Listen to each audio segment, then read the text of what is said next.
Dalam pemilu kali ini, kita memiliki calon presiden Amerika Serikat yang selama masa hidupnya dan selama kampanye ini telah mengatakan hal-hal soal wanita yang sangat mengejutkan, sangat merendahkan, sehingga saya tidak akan mengulangi apapun di sini hari ini. Dan minggu lalu, kita melihat kandidat ini benar-benar membuat tentang pelecehan seksual terhadap wanita. Dan saya tidak percaya bahwa saya mengatakan bahwa seorang kandidat presiden Amerika Serikat telah membuat tentang pelecehan seksual terhadap wanita. Dan saya harus memberitahu Anda bahwa saya tidak bisa berhenti memikirkan ini. Itu telah menguncang saya hingga ke inti dengan cara yang tidak dapat saya prediksi. Jadi sementara saya tidak ingin lebih berpura-pura seperti ini tidak terjadi, dan untuk datang ke sini dan melakukan pidato kampanye normal saya akan menjadi tidak jujur dan tidak jujur bagi saya untuk beralih ke hal berikutnya seperti mimpi buruk semua ini. Ini bukanlah sesuatu yang bisa kita abaikan. Ini bukan sesuatu yang bisa kita sembunyikan sebagai catatan kaki yang mengemudi musik pemilu yang menyedihkan. Karena ini hanya percakapan cabul. Ini bukan hanya olok-olok di luang rokok. Ini adalah individu yang kuat yang berbicara dengan bebas dan terbuka tentang perilaku predator seksual dan benar-benar membuat tentang berciuman dan meraba-raba wanita menggunakan bahasa yang sangat tidak pantas, sehingga banyak dari kita khawatir anak-anak mendengarnya saat kita menonton TV. Dan yang lebih parah lagi, sekarang tampak sangat jelas bahwa ini bukanlah insiden yang terisolasi. Itu adalah salah satu dari banyak contoh tentang bagaimana dia memperlakukan wanita. Dan saya harus memberitahu Anda bahwa saya mendengarkan semua ini dan saya merasakan secara pribadi. Dan saya yakin banyak dari Anda juga, terutama para wanita, komentar memalukan tentang tubuh kita, tidak menghormati ambisi dan kecerdasan kita, keyakinan bahwa Anda dapat melakukan apapun yang Anda inginkan. Untuk seorang wanita, ini kejam, ini menakutkan, dan sebenarnya itu menyakitkan. Itu sungguh menyakitkan. Rasanya seperti Anda perasaan sakit dan tenggelam yang Anda rasakan ketika Anda berjalan-jalan memikirkan urusan Anda sendiri dan seorang pria menyampaikan kata-kata vulgar tentang tubuh Anda, atau ketika Anda melihat pria di tempat kerja yang berdiri terlalu dekat, menatap terlalu lama, dan membuat Anda merasa tidak nyaman dengan diri Anda sendiri. Perasaan teror dan pelanggaran itulah yang dirasakan terlalu banyak wanita ketika seorang menangkap mereka atau memaksakan diri pada mereka, dan mereka tidak mengatakan, tapi tidak mendengar. Sesuatu yang kita tahu terjadi di kampus-kampus dan banyak tempat lainnya setiap harinya. Ini mengingatkan kita pada cerita yang kita dengar dari ibu dan nenek kita tentang bagaimana pada zaman mereka bos dapat mengatakan dan melakukan apapun yang dia suka kepada wanita di kantor, dan meskipun mereka kerja cukup keras melewati setiap rintangan untuk membuktikan sendiri, itu tidak pernah cukup. Kita pikir semua ini adalah sihir kuno, bukan? Dan begitu banyak yang telah bekerja selama bertahun-tahun untuk mengakhiri jenis kekerasan dan pelecehan dan rasa tidak hormat ini. Tapi inilah saatnya di tahun 2016 kita mendengar hal yang persis sama setiap hari di jalur kampanye. Kita tenggelam di dalamnya, dan kita semua melakukan apa yang selalu dilakukan wanita.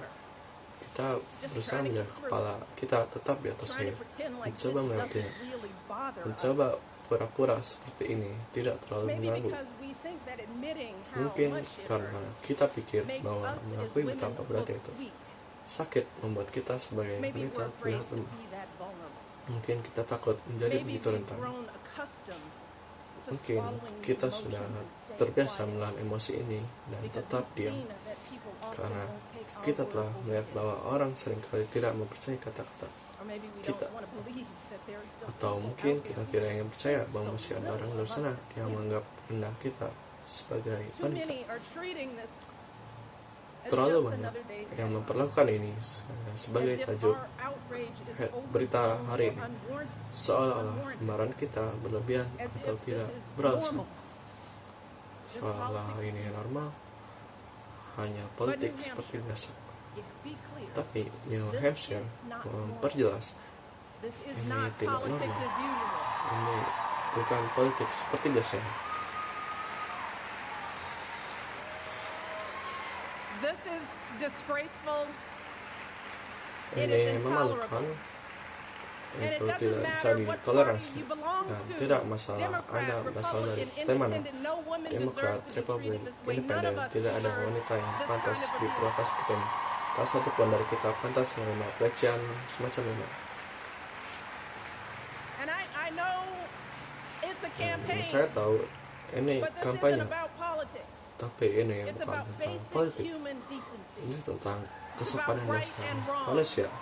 Ini tentang yang benar dan salah, dan kita tidak bisa menahan ini atau mengekspos anak-anak kita lebih lama lagi. Tidak untuk 1 menit, apalagi selama 4 tahun. Sekarang waktunya bagi kita semua untuk berdiri dan berkata cukup sudah.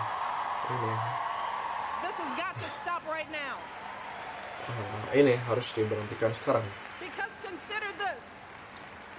Karena pertimbangan ini, jika semua ini menyakitkan bagi kita sebagai wanita dewasa, menurut Anda, apa yang terjadi pada anak kita? Pesan apa yang didengar dari gadis kecil kita tentang seperti apa penampilan mereka? Bagaimana mereka harus bertindak?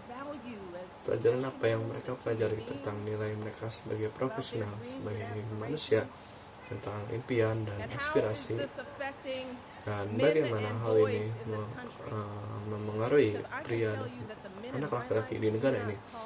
Dan saya dapat memberitahu Anda bahwa pria dan menurut saya tidak membicarakan wanita seperti ini.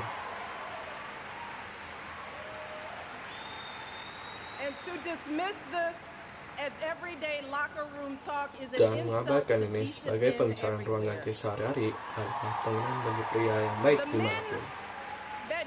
Pria yang Anda dan saya kenal tidak memperlakukan wanita seperti ini. Mereka adalah ayah yang penuh kasih, yang muak dengan pemikiran bahwa putri mereka dihadapkan pada rasa jahat semacam ini tentang wanita. Mereka adalah suami dan saudara laki-laki dan anak laki-laki yang tidak mentolerir perempuan diperlakukan dan direndahkan dan tidak dihormati. Seperti kita, para pria ini khawatir tentang dampak pemilu ini terhadap anak lelaki yang kami cari teladan tentang apa artinya menjadi seorang pria. Faktanya, seseorang baru-baru ini bercerita tentang putra mereka yang berusia 6 tahun yang suatu hari menonton berita. Mereka menonton berita bersama, dan anak laki-laki itu tiba-tiba berkata, "Saya pikir Hillary Clinton akan menjadi presiden." Dan ibunya berkata, "Nah, mengapa kamu mengatakan itu?" Dan anak berusia 6 tahun berkata, "Karena orang lain memanggil seorang piggy." Dan dia berkata, "Anda tidak bisa menjadi presiden jika Anda memanggil seorang piggy." Jadi, bahkan berusia 6 tahun lebih tahu, anak berusia 6 tahun bahwa perilaku orang dewasa tidak seperti itu. Ini bukanlah perilaku manusia yang baik, dan ini tentu saja bukanlah perilaku seseorang yang ingin menjadi presiden Amerika Serikat. Karena mari kita perjelas, pria kuat, pria yang benar-benar teladan, tidak perlu merendahkan wanita untuk membuat diri mereka merasa kuat. Orang yang benar-benar kuat mengangkat orang lain. Orang yang benar-benar kuat menentukan orang lain. Dan itulah yang kita butuhkan pada presiden kita berikutnya. Kita membutuhkan seorang yang merupakan kekuatan pemersatu di negara ini. Kita membutuhkan seorang yang akan menyembuhkan luka yang buta kita. Seorang yang benar-benar peduli pada kita dan anak-anak kita. Seseorang yang memiliki kekuatan dan kasih sayang untuk memimpin negara ini ke depannya. Dan jika saya memberitahu anak saya hari ini, karena saya percaya dengan sepenuh hati bahwa Hillary Clinton akan menjadi presiden seperti itu.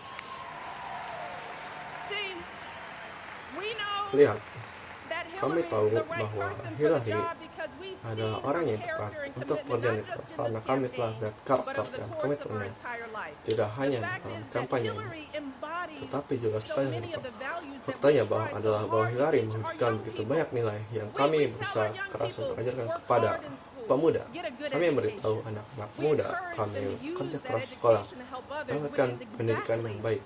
kami mendorong mereka untuk melakukan pendidikan itu untuk membantu orang lain, persis seperti yang dilakukan Hillary dengan sarjana di hukumnya, mengadvokasi anak-anak penyandang disabilitas, memperjuangkan perawatan kesehatan anak sebagai ibu negara, serta penitipan anak yang terjangkau di Senat.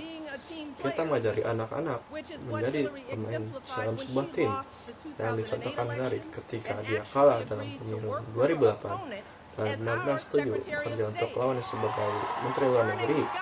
Kami mendapat peringkat yang setinggi langit untuk melayani negara. Sekali lagi, kita juga mengajari anak-anak untuk tidak mengambil jalan pintas dalam hidup dan berjuang untuk kesuksesan yang berarti dalam pekerjaan apapun yang Anda lakukan.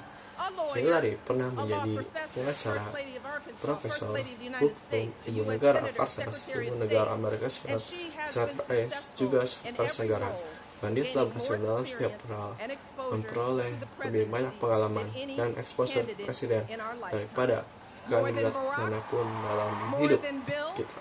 Lebih dari Barack, lebih dari Bill, dan kebetulan dia seorang wanita.